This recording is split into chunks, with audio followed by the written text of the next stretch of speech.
2025 भर्तियों का वर्ष। आज ही सुनिश्चित करें अपना सिलेक्शन और डाउनलोड करें तैयारी कर लो ऐप। नमस्कार, एजुकेशन नगरी की खास पेशकश एजुकेशन बुलेटिन में आपका स्वागत है। मैं हूं ललित वर्मा। चलिए रुक करते हैं शिक्षा जगत की बड़ी खबरों की ओर। प्रदेश में इस समय लाखों युवा बेरोजगार अपनी विभिन्न मांगों को लेकर भजनलाल सरकार से गुहार लगाते हुए नजर आ रहे हैं, लेकिन लगता है कि भजनलाल सरकार को इन युवाओं की आवाज सुनाई नहीं दे रही है। आपको बता दें कि इस समय एसआई भर्ती को रद्द करवाने, महिला आरक्षण कम करने, फर्स्ट ग्रेड और सेकंड ग्रेड में पदों की संख्या बढ़ाने, चतुर्श्रेणी कर्मचारी भर्ती में राजस्थान जीके का वेटेज बढ़ाने, नियमित कंप्यूटर अनुदेशक भर्ती की मांग इस समय पुरजोर तरीके से उठाई जा रही है।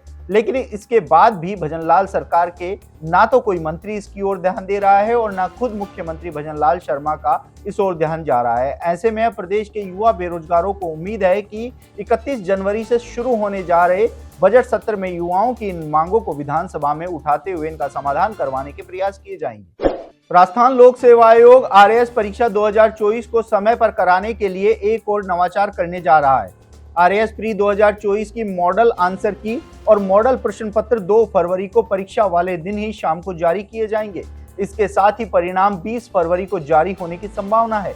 आयोग द्वारा आरएएस प्री 2024 में एक ही प्रश्न पत्र की परीक्षा ली जाएगी। 150 अंकों के इस प्रश्न पत्र में 7 विषयों में से प्रश्न पत्र आएंगे। 5 विषयों में से 20-20 सवाल आएंगे, यानी कि 100 अंकों के सवाल परीक्षा में आएंगे। 2 विषयों में 25-25 अंकों के प्रश्न यानी 50 अंकों के सवाल आएंगे।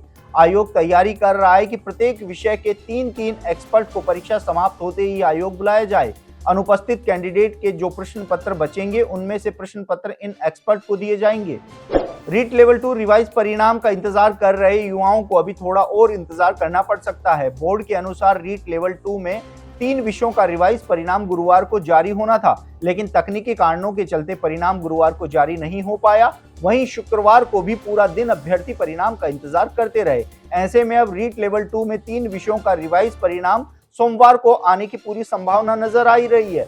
हालांकि बोर्ड की ओर से किन वजहों से परिणाम जारी नहीं हो पाया इसकी जानकारी नहीं दी गई। तो वहीं अभ्यर्थियों द्वारा आरोप लगाया जा रहा है कि बोर्ड द्वारा जानबूझकर परिणाम में देरी की जा रही है। ऐसे में युवाओं ने अब सोमवार को किसी भी हालत में परिणाम जारी करने की मांग बोर्ड के सामने रखी है।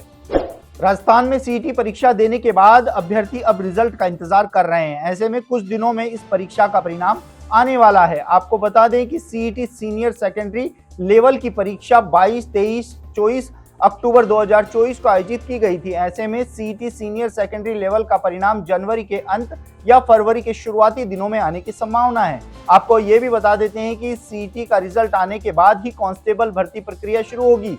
सीईटी पात्रता परीक्षा के रिजल्ट के बाद कांस्टेबल प्रक्रिया शुरू की जाएगी।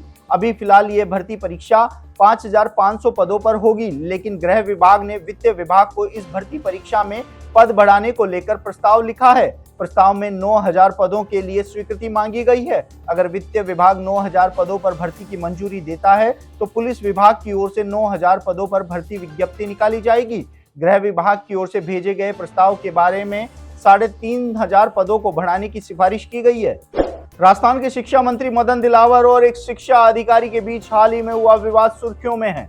शुक्रवार को मदन दिलावर ने जयपुर जिले के बस्सी क्षेत्र में स्थित राम रतनपुरा गांव के सरकारी स्कूल का निरीक्षण किया। निरीक्षण के दौरान मंत्री ने स्कूल की अव्यवस्था और सफाई व्यवस्था पर गहरी नाराजगी जताई। इस दौरान उन्होंने मुख्य ब्लॉक शिक्षा अधिकारी सीबीओ लल्लूलाल मीणा से बात करने का प्रयास किया, लेकिन सीबीओ ने मदन दिलावर का नाम सुनते ही रॉन्ग नंबर बताकर फोन काट दिया। उसके बाद मंत्री को गुस्सा आ गया। अधिकारी के विरुद्ध सख्त कार्रवाई की बात कही है। उन्होंने इस हरकत को शर्मनाक बताया है। इसके साथ ही उन्होंने सीबीओ के खिलाफ सख्त कार्रवाई की चेतावनी दी।